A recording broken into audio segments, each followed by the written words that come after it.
Hello pilots and welcome back to another X-Wing unboxing video brought to you by Out of Arc Gaming. As always, my name is Phil and today we have the Republic Clone Z-95 Headhunters ready to be unboxed. Really looking forward to getting this packet open, loving the look of the ships, and we've been very excited to see what we get in here. So let's crack open the box and see what we have inside. So first is first, those of you that are familiar with the Z-95 will notice that these are massive in comparison. In fact, here is the Rebel Z-95 for a comparison, and it is crazy the size difference. Once again, more ships that are going to be overflowing the base, so I do highly recommend magnetizing these, and we do have a really good guide for magnetizing them on the channel if you are looking into that. But these do look amazing. The paint jobs are identical, so no differences in there, but they are clones, so kind of makes sense that they're going to be identical. We get the lovely engine glow on the back, really widespread wings. I think these look so cool. Good amount of detail on there. And as I said, once you stick a magnet on there, they are going to look really good angling across the board at your opponent at nice jaunty angles. But a really cool set of ships there. Really happy with these. Can't wait to get these on the board, to be honest. They are really nice. Right, so let's have a quick look at what cardboard we're going to get in the packs and then go through all the actual cards. So let's get straight into that. So we're going to get 3 sets of cardboard in here with your usual standard layout of items. We have our dial indicators with the new Z-95 on there. We have 2 Z-95 dials, as you'd expect with 2 ships. Now the dials are exactly the same as the current Z-95 Headhunters, so no change there. Anyone familiar with flying those will probably get to grips with these quite easily. It's going to come down to the abilities. Plenty of target lock tokens on there for you. We have our pilots, Killer, Drift, Warthog, Slider. Flipping it over, we have Knack, Hawk, Boost and Stub. So that's all your named pilots on that side. And you have plenty of coverage for your other pilots on the back. So 4 Sky Corps pilots and 4 Reaper Squadron scouts. So more than you will actually have in the pack, but always good to have the named pilots have their own cards so you don't have to flip them and worry that you can't run 2 of the named pilots. And then rounding out, we have our shields, charges, reinforce, we have our focus, we have our crit markers. So all the standard tokens that you would expect to get in the pack. But again, nice, compact, and none of the named pilots are dual-sided, which I think is actually quite a win. But let's have a look and see what cards we get in the pack and go through any new and exciting cards that we have.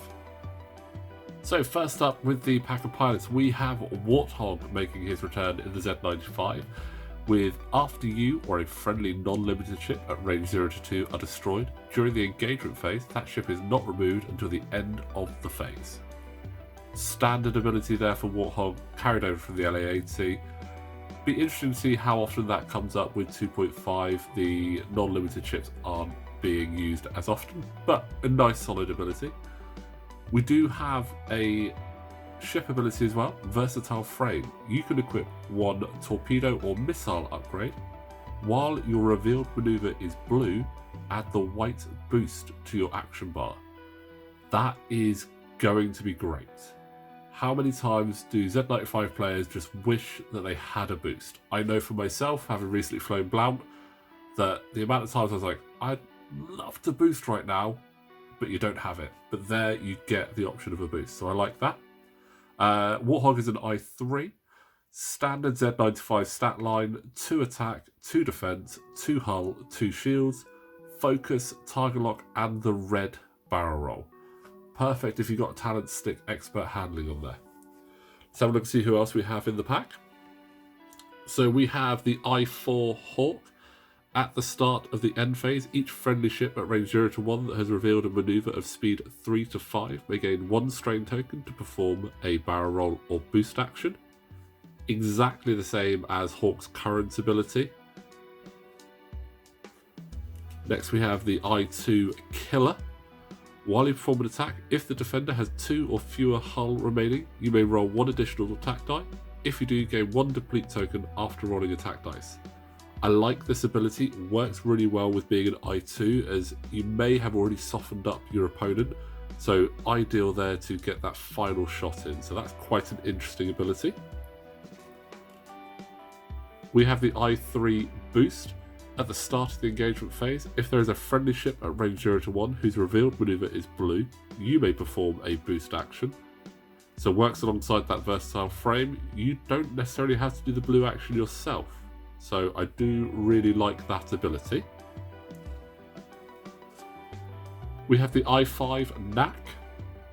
After you are destroyed, you may choose a friendly non-limited ship at range 0 to 2 and assign one of your equipped talent upgrades to it. End of game, return all talent upgrades to the original ship. So again, interesting to see how often this will be used with the non-limiteds not being very common, but again, a really cool ability. We have the I3 Drift. While a friendly ship at range 0 to 1 performs an attack, if you have exactly 1 non-lock token or exactly 1 orange token, that ship may re-roll attack die. So that could be quite interesting when you are stressed, or depleted, or strained, or even tracted. So some interesting combinations that could come into play there. We have the I4 Slider. While you reveal a 2 bank maneuver, you may spend 2 charges to execute it as a side slip. That side slip currently only seen on the HMP gunship, so it's interesting to get another ship with that. Get 2 charges as standard and they recur, so you can't do that 2 turns in a row, but it could be something that can be quite interesting and put you in some really good positions, so I like that. We have the I3 Stub. A lot of words on this one. While you defend, if the speed of your revealed maneuver is even, roll 1 additional defense dice. While you perform a primary attack, if the speed of your revealed maneuver is odd, roll 1 additional attack die. Gonna be an interesting one. You're gonna have to make sure you know your evens and odds and be ready for that. But this could be quite a nice defensive or offensive ship. So I quite like this guy. And your generics here, we've got the Reaper Squadron Scout at I3. As you can imagine, you get 2 copies of that. We have the I2 7th Sky Corps Pilot. Again, 2 copies of that.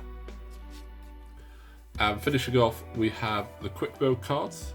So, not going to go through them, but I am going to lay them out because I know that people do like to see these. We have 4 quick builds, so let's do the first 2 there. So, anyone that's really interested, you can obviously take a screenshot now.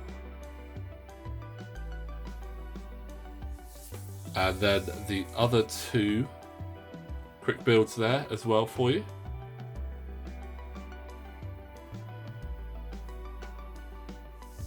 So that's your 4 quick build cards and pilot cards there, guys. Let's have a quick look and see through the upgrades we have in here as well.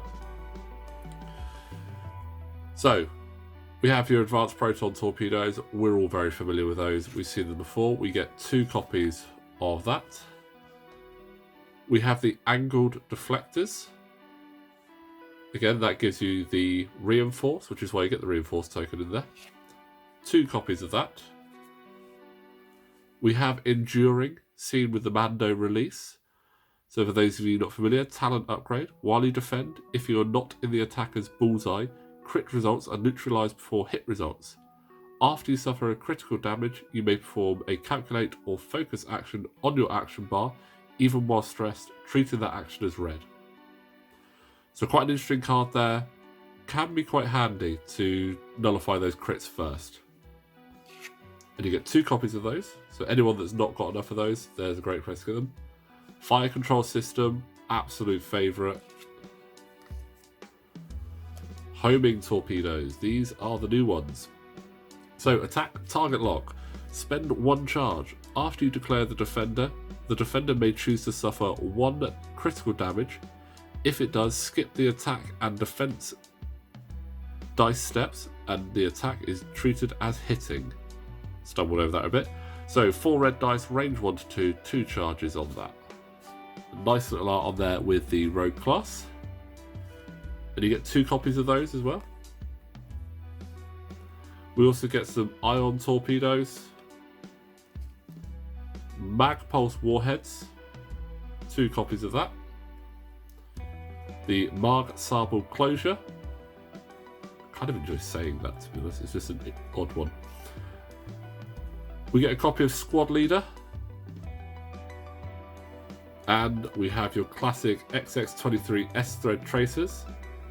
I'm a really big fan of these recently. But those are the upgrades in there. Only 1 new upgrade. 1 returning upgrade from the recent set. But that is the cards you are going to get with your Z-95 clone Headhunters. So, all in all, a really nice pack. Do like that.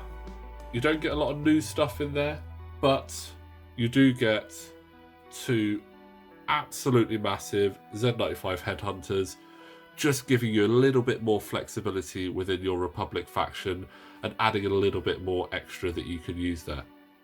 But guys, that is what you're going to get in that pack. We do have the unboxing for the Rogue class coming up very soon, so make sure that you are subscribed to the channel.